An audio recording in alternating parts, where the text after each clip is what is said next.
Avant de commencer cette rencontre, je voudrais remercier toutes les personnes qui réagissent en nous faisant des observations, en posant des questions sur le contenu de nos différents programmes. Nous sommes très reconnaissants pour l'intérêt que vous portez à l'école de Betsalel. Nous avons des remarques qui viennent un peu de partout, qui nous font des observations, qui veulent avoir des précisions, qu'il soit dans notre Messenger, que ce soit sur, au niveau des emails et même sur le WhatsApp, il y a des gens qui réagissent. Ceci montre que vous avez de l'intérêt pour l'école de Betsalel et nous vous sommes sincèrement très reconnaissants. Et nous en profitons pour dire merci à nos techniciens qui sont là depuis pratiquement 6 mois.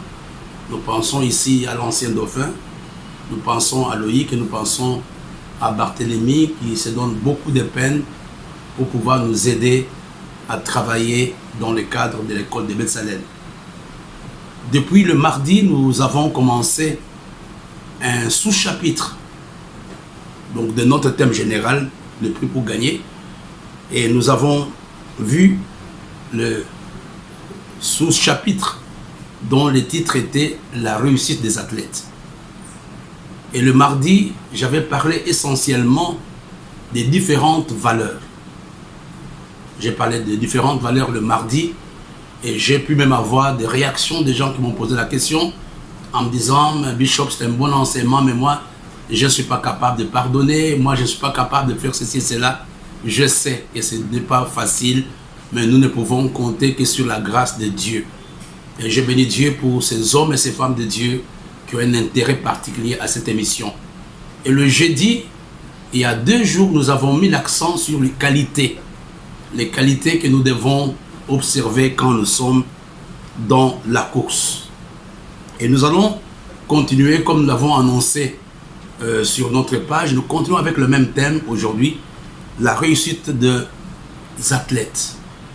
Et je voudrais encore redéfinir, quand nous parlons des athlètes, nous faisons allusion à tous ces hommes et ces femmes de Dieu qui sont dans la course. N'oublions pas que le ministère ou même la vie dans son ensemble est une course. Nous partons d'un point pour arriver à un autre point. Pourquoi nous parlons de la course? J'aimerais que vous puissiez comprendre le mot-clé. Pourquoi je mets l'accent sur la course? Parce qu'à la fin de la course, il y a une couronne. À la fin de la course, il y a une récompense. Et c'est la raison pour laquelle l'apôtre Paul, tout ce qu'il faisait, il disait qu'il se battait pour la couronne incorruptible. Le jeudi, je parlais de quelque chose de fondamental. Je parlais du succès apparent et du succès réel. Et je voudrais encore insister là-dessus. Mais bien aimé, qu'on ne se fie pas aux choses que nous voyons. Donc notre approbation ne peut pas venir des hommes. L'approbation ne peut pas venir à cause du résultat que tu réalises. Regardons dans le livre de Matthieu, nous avons parlé de ces hommes qui ont dit nous avons chassé les démons, nous avons prophétisé, mais le Seigneur dit arrière de moi, serviteur d'iniquité, je ne te connais pas. Et vous comprenez que dans la course, il est important que nous puissions surtout avoir cette humilité de dire à Dieu, aide-moi que je fasse la course. Mais bien aimé, aujourd'hui, tout peut nous arriver. Il n'y a personne d'entre nous qui est à l'abri de scandales. Et vous comprenez, quand nous courons, quand nous sommes en train de faire la course, nous avons que, il y a une seule chose qui peut nous aider, c'est compter sur le Seigneur. Vous êtes les hommes des médias et les femmes des médias, vous avez appris ces grands pasteurs, ces grands prophètes que beaucoup de gens connaissent, qui a abattu froidement sa femme. Et on ne peut pas se moquer de lui, on ne peut pas le critiquer. Mais quand de tels scandales arrivent, ça doit nous interpeller. Quand de tels scandales arrivent, ça doit nous dire, Seigneur, ça doit nous amener à être humble et dire à Dieu, préserve-moi dans cette course. Préserve-moi dans cette course. Et fais en sorte que j'achève la course en étant dans ta vision. Vous savez, frères et sœurs, on parle de Samson, généralement en mal. Nous connaissons qui était Samson. Samson, c'était un homme qui est né avec l'onction. L'onction était avec Samson depuis sa naissance. Nous, l'onction nous arrive quand nous jeûnons, quand nous prions, mais Samson est né avec l'onction. Mais ce qui est grave, malgré l'onction qu'il avait, il était tombé dans les mains de l'ennemi. Suis-moi. Il était tombé dans les mains de l'ennemi parce qu'il n'avait pas respecté les règles, parce qu'il n'avait pas obéi au secret ou à l'alliance qu'il avait avec Dieu, et Dalila l'avait trahi. Mais pourquoi je parle de Samson? J'aime Samson. Pourquoi? Ce n'est pas à cause de la vie qu'il avait fait. Mais Samson est mort en faisant la volonté de Dieu. Quand Samson est mort, il avait été suscité pour tuer le Philistin. Mais Samson est mort au front et il avait tué plus de Philistins que de son vivant. Et ça, c'est un point positif. Je voudrais vraiment prier avec quelqu'un que ne quittons pas cette terre en ne faisant pas la volonté de Dieu. Samson est mort, mais il avait tué le Philistin. En d'autres termes, Samson est mort en réalisant la mission pour laquelle Dieu l'avait suscité. Voilà, mes bien-aimés, ça c'est une parenthèse que j'aimerais que nous puissions simplement avoir la main sur notre cœur en demandant à Dieu, préserve-moi Seigneur. Préserve-moi que j'achève dignement la course. Préserve-moi qu'un jour que j'ai la grâce de te voir face à face, toi pour qui j'ai souffert. Et vous savez mes frères et sœurs, quand nous faisons la course, il y a 5 choses que j'aimerais que vous reteniez. Il y a 5 choix que nous sommes supposés faire.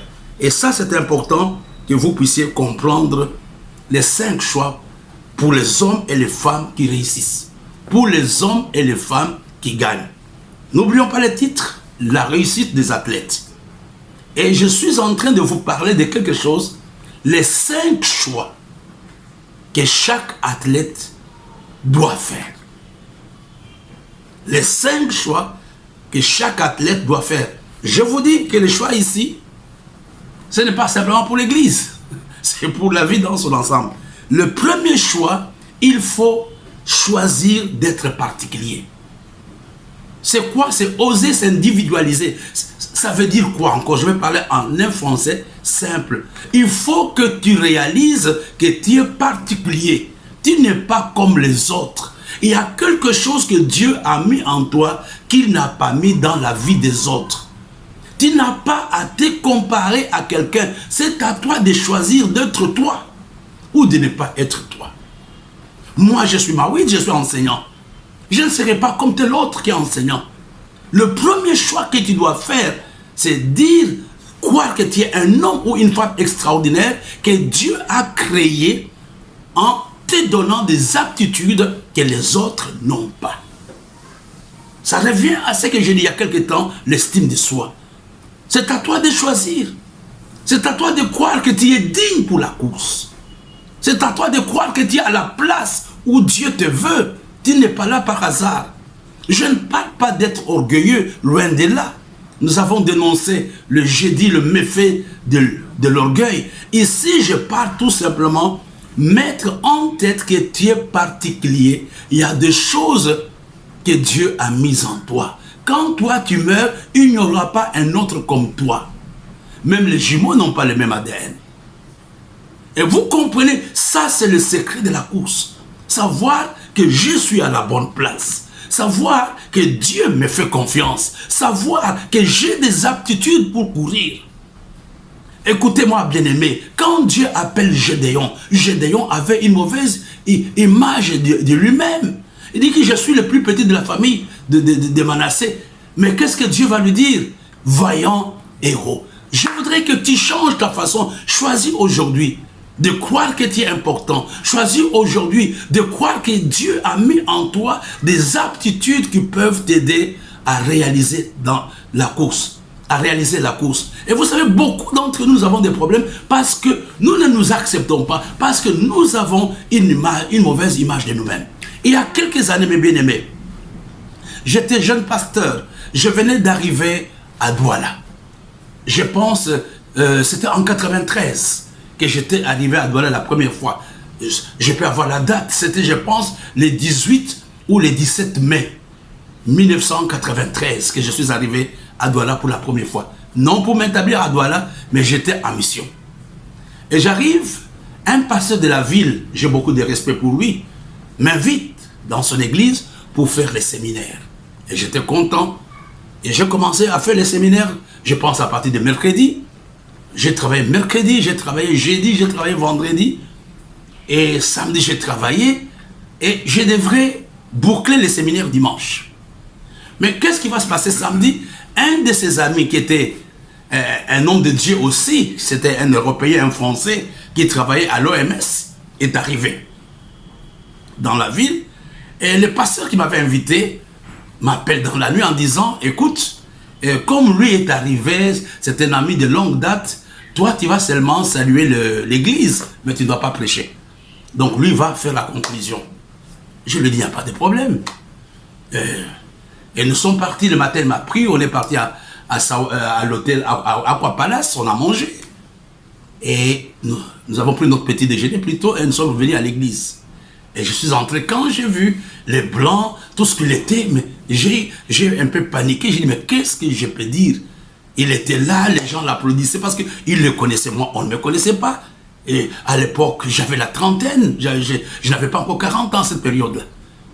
Alors, j'entre dans la salle, il me présente, il m'a dit, mais voilà, ça c'est un jeune pasteur qui vient d'Isaïr à l'époque. Donc, il est ici, il est en train de faire le séminaire, mais comme toi tu es venu, toi tu vas pouvoir travailler. Et le Saint-Esprit avait agi, je pense. Le serviteur de Dieu s'est levé, il est parti à la chaire, il dit, lui a commencé le séminaire avant moi. J'aimerais qu'il prenne 30 minutes pour prêcher. Et je verrai si je peux dire quelque chose.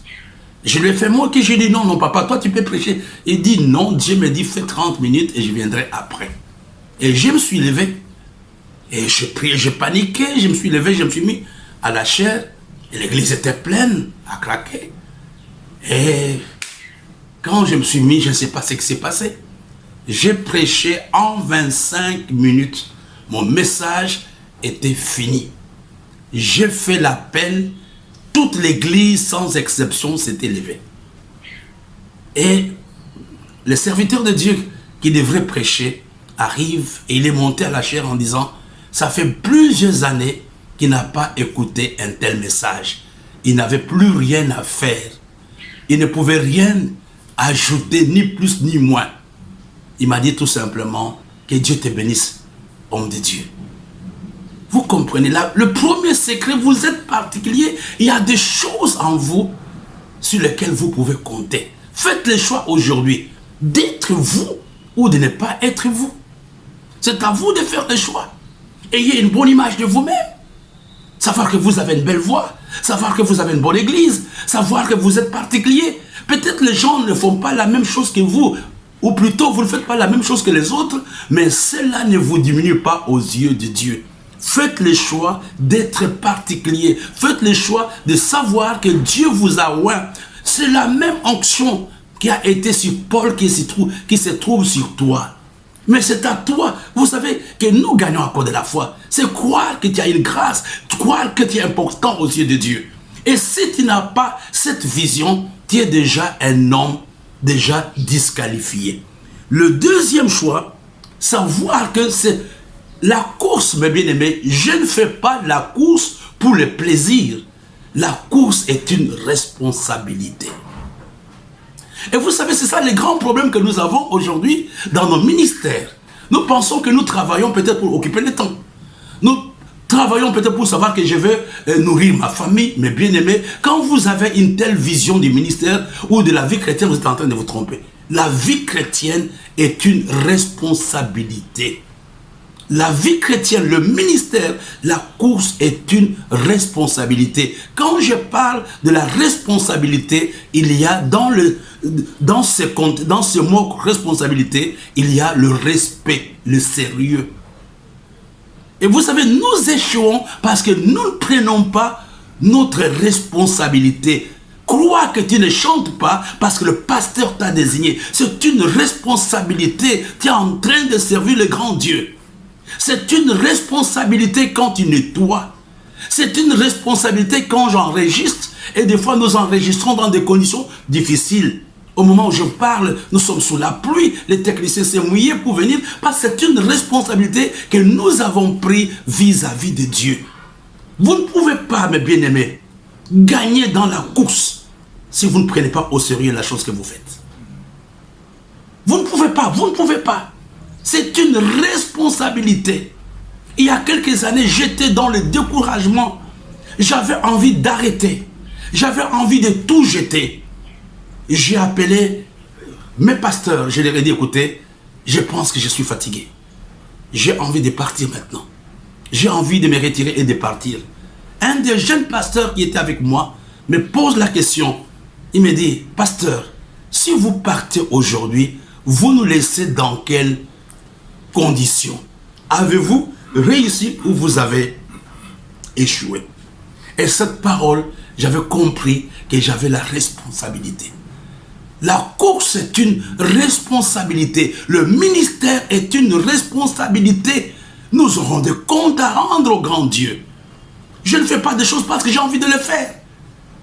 Quand tu ne prends pas au sérieux, mon frère et ma soeur, la chose de Dieu, où est-ce que tu seras sérieux?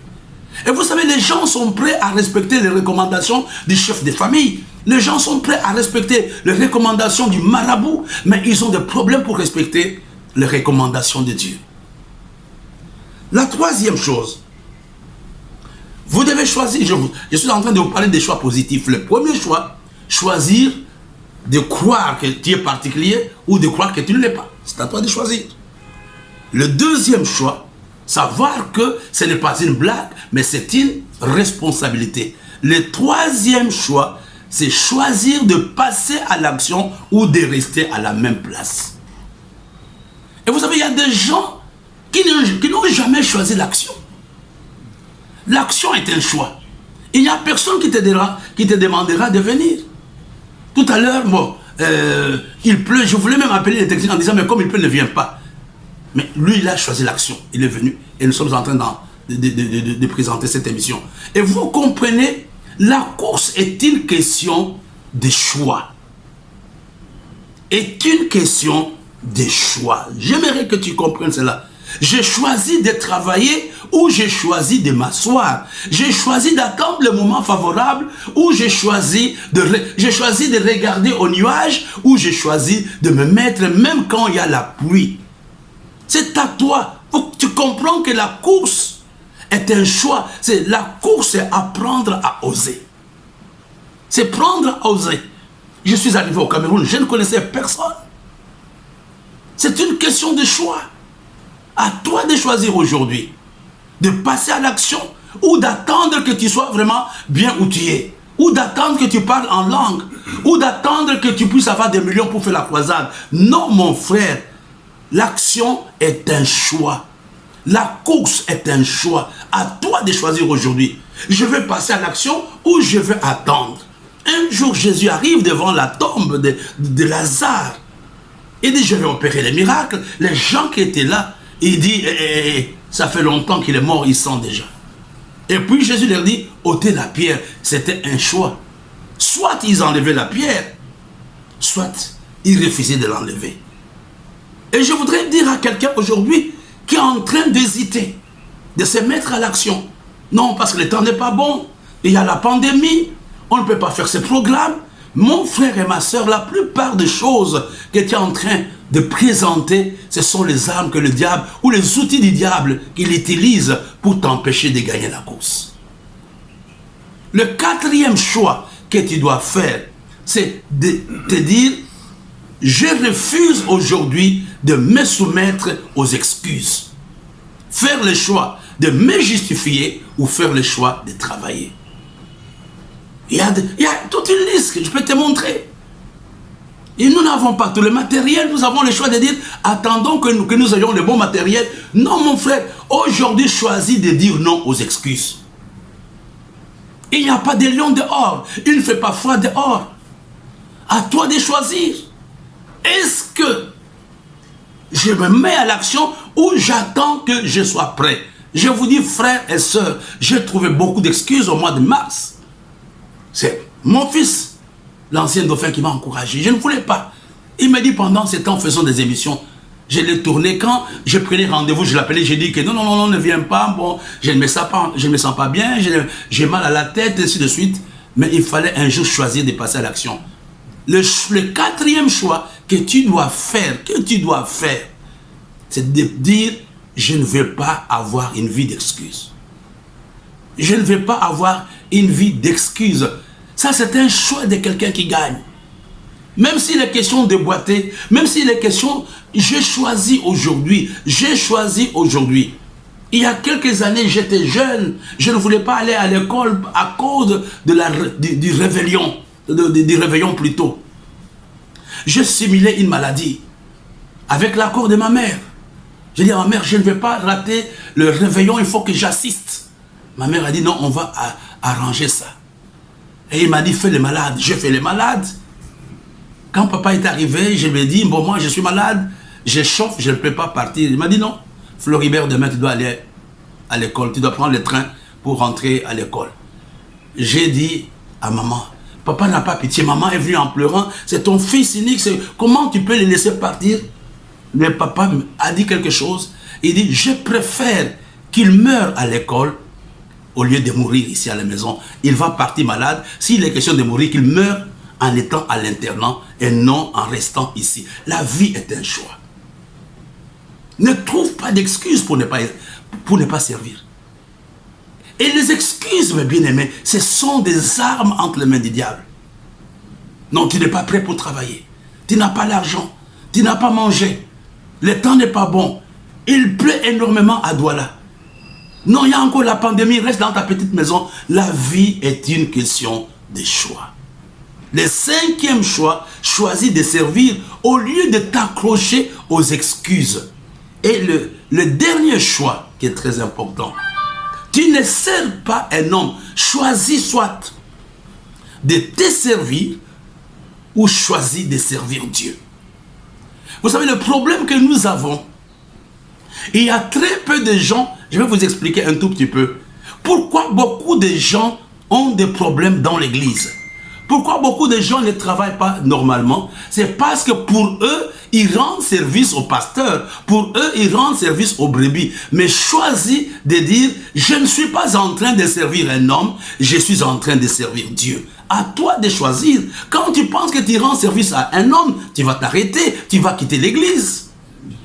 Mais si tu choisis, tu crois que même si les gens ne t'applaudissent pas, ce que tu es en train de faire, ce n'est pas du tout pour un homme. Ce que tu es en train de faire, tu le fais à cause de la couronne incorruptible. Tu le fais à cause du Seigneur. Choisis qui tu sers. Est-ce que tu te sers toi? Tu sers cet ancien qui ne t'acclame pas? Tu sers cette maman qui te boude? Ou tu sers Dieu?